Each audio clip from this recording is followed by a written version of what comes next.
Let's review the next question. Deep sea thermal vent ecosystems. That is an ecosystem made from hot thermal vents way deep under the ocean. They're formed by disturbances to the seafloor.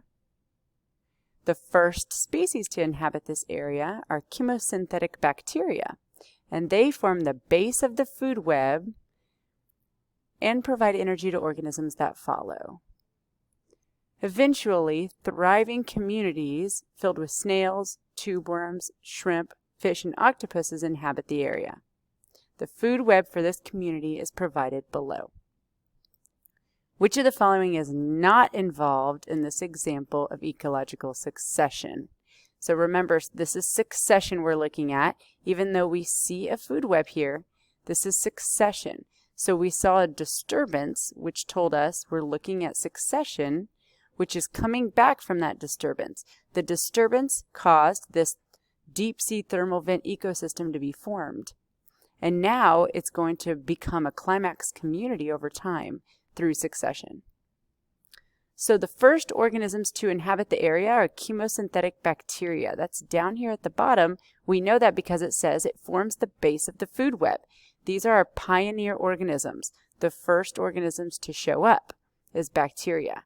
And then, as you can see, other organisms followed because they're finding food through the pioneer organisms, which are our producers here.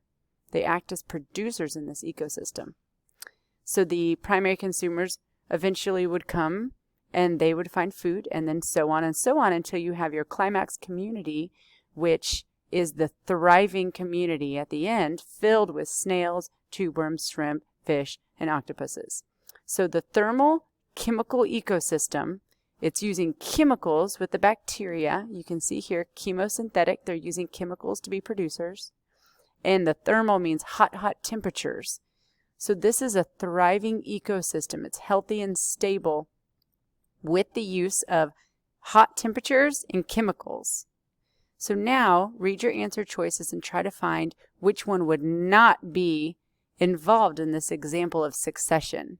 Some of the things that would be involved is the pioneer organisms as the bacteria, the climax community using all this biodiversity, including all these organisms at the top,